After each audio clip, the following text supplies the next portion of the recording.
How do you make people prosperous? Well, you have to make them productive. Make many, many of them productive. That's the middle class, that's the lower income class. If you do that, you've broken the middle income trap. Why don't countries succeed in going there? Because they don't really try to help a lot of people to become productive. They rather keep the productivity to themselves. And as a result, wealth is not spread around, productivity is not spread around, and therefore you're trapped. I will restrict my comments to China. There are generally two broad views about what happens in society, and I'm going to talk about economic modernization and political development. Why don't we engage in helping, as far as possible, everyone to realize their potential?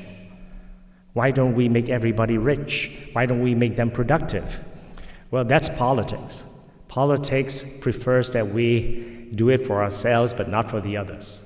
Politics prevents us from creating an inclusive society. They tend to restrict the goodies, the advantages, the privileges to a narrower group. Countries that fail to overcome that, fail to breach middle income trap, fail to create 1 billion prosperous customers. If we look at Europe as a whole in the past, they seem to have gradually navigated through that system. Economic modernization and political development seem to go hand in hand, and after a couple of centuries, they seem to have made it to high income. Very few countries have been able to navigate that for a sustained period of time. And that's why the examples are so few of poor countries outside the original European nations and their offshoots being able to do that. Let's take China. China created an incredibly modernized state 2,000 years ago when it unified. The Chinese nation is created to a large extent by two common integrating themes. One, the state. The state has been a great unifying principle for the Chinese people. The other is a moral philosophy, Confucian philosophy. The two were combined in a Confucian bureaucracy. The Confucian bureaucracy has its interests. Sometimes it was to check the emperor, but to a large extent it also advanced its own interest. It set on top a broad, vast village economy of agriculture, where people were not very mobile. They were the landlords. The landlords their children had a greater advantage in getting into the bureaucracy. Lowering taxes did very little to help the poor peasant because, as we all know, it's captured by land. Lowering taxes went into rent, didn't improve wages. That would be a standard outcome of all introductory economics 101 courses. So lowering taxes was great for the landlord, didn't do much for the peasant. And that is basically Chinese history. Much of that surplus went into the building of the bureaucracy. And on top of it, it had a rather humane philosophy, the Confucian philosophy built on kinship, respect for family. That's a very powerful integrating factor. So all that survived for 2,000 years, then we wish to break out of this. That is a very tough job. Breaking out of this, the bureaucracy, the Confucian bureaucracy, and there are many parallels between the Confucian bureaucracy of the past and the bureaucracy of today. Breaking down kinship is not an easy thing. Mao tried to do it in the Cultural Revolution. That is not easy. It's making a comeback, but inadvertently, one-child policy is killing it. The next generation will have no cousins, and kinship will be dead. Right? That is one of the amazing, unplanned, unintended outcomes of a one-child policy. And what you would then have is a weakening of kinship systems.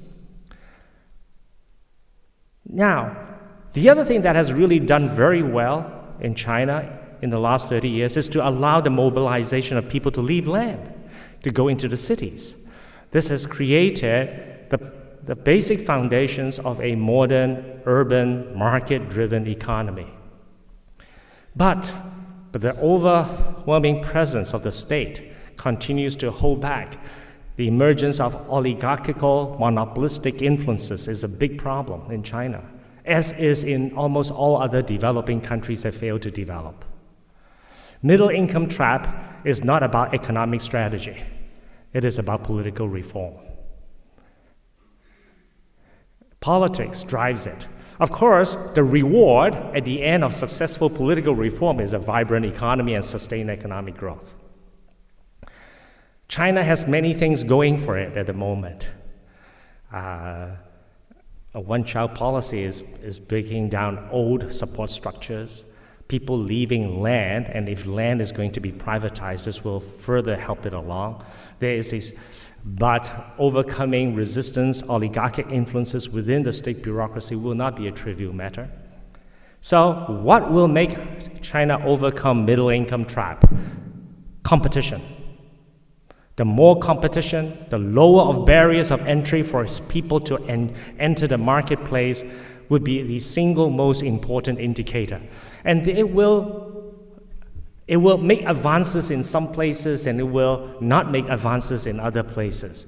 Watching whether China will breach the middle income trap depends on as many and extensive lowering of barriers. These barriers, not surprising, given the way China was organized for 2,000 years, is regional. It's provincial, it's local.